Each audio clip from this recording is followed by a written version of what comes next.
Oh, Lilu, you ready to do another movie review? Oh my god! Where are you, Lilu? Where'd you go? What's happening? I don't understand. I am Zulu. Give me treats. Answer me.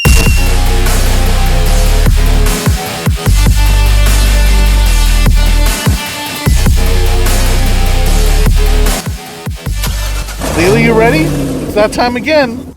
Buckle up. Let's talk. Skinamarink-a-dink-a-dink, skinamarink-a-doo. I love reviews. Skinamarink. Skinamarink is one of the most buzzed about films in the horror community because it is something new and unique, an art house experimental horror film. Due to the experimental nature of the film, the audience reception has been extremely divided. Look, every one of you hates every one of us, and we hate you right back. Let's get at it.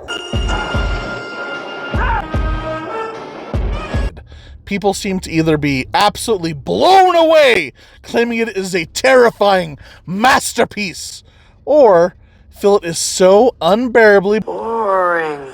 and pretentious that the act of actually watching the film is a form of torture. In fact, at my screening, someone actually shouted out, "That was effing stupid," after the film was over. I've seen many experimental films in my college days, so I was kind of prepared for, what I could possibly see, but this film left me speechless. It was just pretty shocking to see such abstract film techniques incorporated in a wider movie release, with a general audience. This is a very challenging movie that demands a lot from the viewer. The story's not told in a traditional way, but there is a plot here.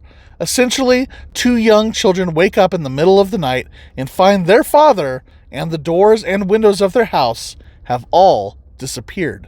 They decide to watch old cartoons in the darkness, while strange and horrific things happen all around them. Young, vulnerable kids in the dark. Now this is a good horror premise. I'll give you my take on the meaning and full breakdown after my review, so stay tuned. The audience is given very little in terms of narrative or visuals. The film's cinematography is mostly grainy, overexposed, static shots of a house. We don't even see faces of the two protagonists. We catch a foot here and there, but mostly it is the grainy, dark void, while the camera is pointed towards the ceiling or a door handle. What was that, Lulu? Good point. No, there's not even a traditional dialogue to drive the plot, just some sparse whispering. The sound is purposely unpolished, with a weird sound mix, making every step on the carpet heightened and helping to build that immersive world. The sound effectively heightens the mood, sometimes feeling very far away and then abruptly close. Because the sound is purposely non-traditional, the protagonists are sometimes given captions for the dialogue to understand even what they are whispering. There is no soundtrack either, other than the constant drone of the cartoons, further forcing you to live in this space with heightened anticipation. The grainy dark void with static images are not focused on the action, so as a viewer, you are consistently questioning what you are looking at or seeing things. Is that a face? What the hell is that? Your mind imagines nightmarish things because this is a horror film after all. We know what usually lurks in the dark. Oh, they're just Legos. Whew! I thought it was a severed clown head, Lilu. Although, that damn Fisher-Price phone toy haunted me with its eyes as a child. And now, thanks to this movie, it is again! The eyes! The eyes! Hold me! The grainy darkness plays lots of tricks with your mind, and I felt myself going into a trance-like state. It is in these very quiet and static moments that absolutely got me. I was immersed in this film. If this immersion doesn't work for you, I think that is where the film could be boring. This is a film you need to watch in the dark room, late at night. Watching it in the big theater screen also helped me get sucked in. It absolutely worked for me. I was there with those kids. I could actually feel the sense of dread and was transported to being a child again and being scared of what lurks in the dark. It really is a dreamlike exercise in film I have never experienced before. When you are a kid, you don't always know what is going on or why you are scared. You just feel a primal sense of dread.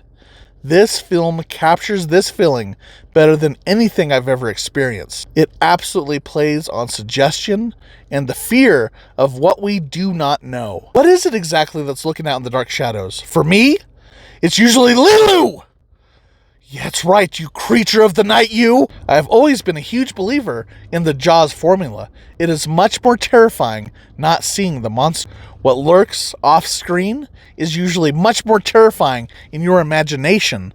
This film uses this effect to the absolute extreme. Some may want to actually see the monster, or the, Freddy Krueger, or whoever it is, and rely less on the imagination. The film also tinkers a bit with our horror expectations. Since the camera doesn't usually capture the few moments of action in the movie, this too is left to our imagination. It creates so much tension, and we rarely get that classic horror film release. It just keeps building.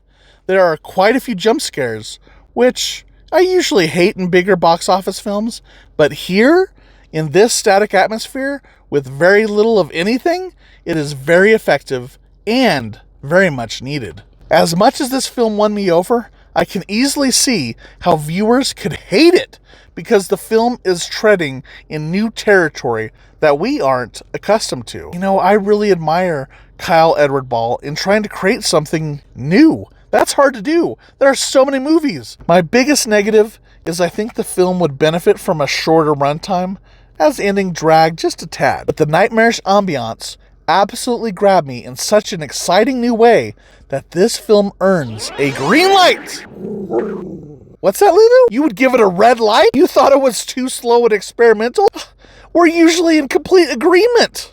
Well, that's just too bad, because these are my reviews, Lilu, not yours. Hey, easy, never mind. But please know, this film isn't for everyone, and understand that it only works if you buy into it. Either way, I think you might want to keep those lights on tonight when you go to bed, because it's scary. Now, since this film leaves a lot of room for interpretation, I think it requires a little bit more of a deep dive. So, Lilu, get out your scuba gear. We're going to dive deep into Skinamarink. Skinamarink-a-doo. What did I actually think was happening in this very ambiguous movie? If you don't want spoilers, please go ahead and watch the film first, and then come back to me. I'm not going anywhere. Lilu might. She did disappear once already. Lilu, just stay calm. Don't do anything crazy. The great thing about an ambiguous film is there is no one right answer. But here's the interpretation that works for me. And this is my review, so I guess you're going to have to hear about it, huh? Please don't change. Don't click away. I need you. I think this film could be a metaphor for abuse, and how abuse can distort the familiarity of home and family into being a disturbing and isolating place. A home should be a space where a child feels safe and supported.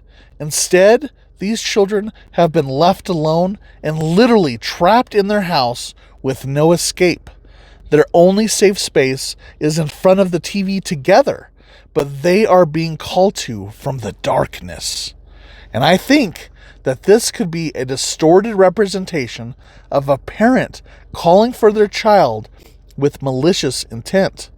If the dad is an abuser, they fear the night and him calling for them. The dad appears to be missing, but when they do find him, they don't go running to him for protection. Instead, they are still hesitant and a little bit scared. Kids are at the mercy of their caretakers.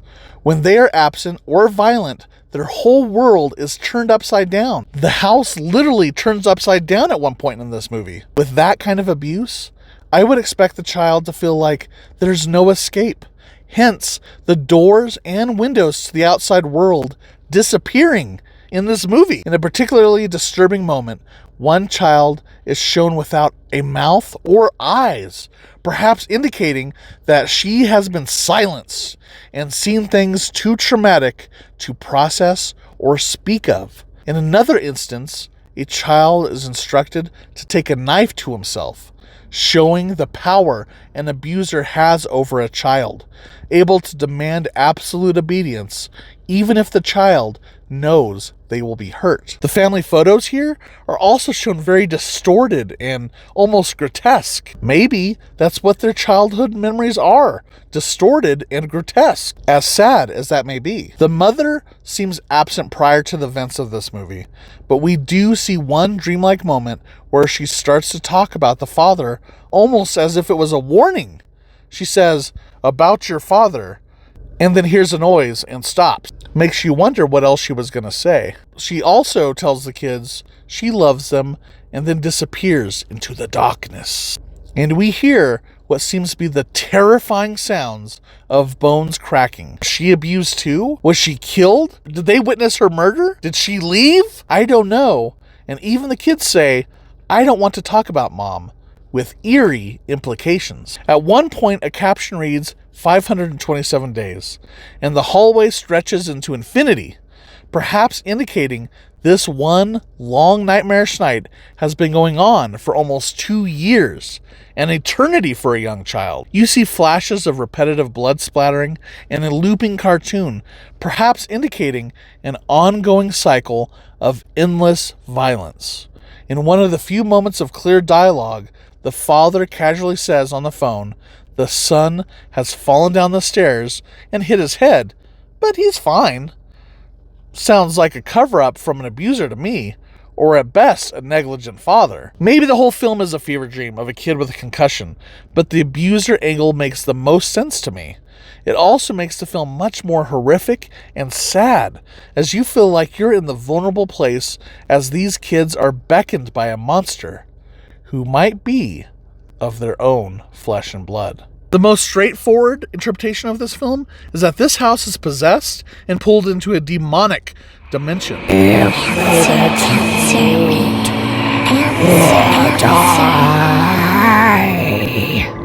Lilu, I don't have any treats. What do you want me to do? Holy shit!